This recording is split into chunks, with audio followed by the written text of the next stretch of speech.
എനിക്ക് പറയാൻ അറിയില്ല. ഒന്നെനിക്കറിയാം, എനിക്ക് എന്തൊക്കെയോ കുഴപ്പങ്ങളുണ്ട്. അതായത് ജാസ്മിനും യമുനയും തമ്മിൽ സംസാരിക്കുകയാണ്. യമുന പറയുന്നുണ്ട് ജാസ്മിന് ഒരുപാട് ഫ്യൂച്ചർ ഇനിയുണ്ട്.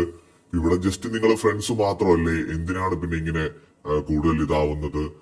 ഗബ്രി വരുന്നതിന് വേണ്ടിയിട്ട് എന്തിനാണ് ഇങ്ങനെ വെയിറ്റ് ചെയ്തിരിക്കുന്നത്? നോർമൽ ഒരു ഫ്രണ്ട് മാത്രമല്ലേ? അപ്പോ അവിടെ ഇരുന്നുകൊണ്ട് ജിൻഡോ നേരത്തെ പറയുന്നുണ്ടായിരുന്നു അങ്ങനെയല്ല, വെറും ഒരു ഫ്രണ്ട് അല്ല, അവർ തമ്മിൽ അതിന് മുകളിലുള്ള ഒരു റിലേഷൻ ഉണ്ട്. ഇപ്പൊ ഋഷി അവിടെ ഉണ്ട്. അപ്പൊ ഋഷിയും പറയുന്നുണ്ട് അത് ട്രൂ ലവ് ആണ് എന്നിങ്ങനെ തമാശയായിട്ട് പറയുന്നുണ്ട്. അപ്പൊ ജിൻഡോ പറയുന്നുണ്ട് അവര് പുറത്തിറങ്ങിയിട്ട് അത് തീരുമാനിക്കും എന്ത് ചെയ്യണം എന്നുള്ളത് എന്ന് ജിൻഡോയും പറയുന്നുണ്ട്. അപ്പൊ അകത്തുള്ള ഏറെക്കുറെ എല്ലാവർക്കും കാര്യങ്ങൾ അറിയാം.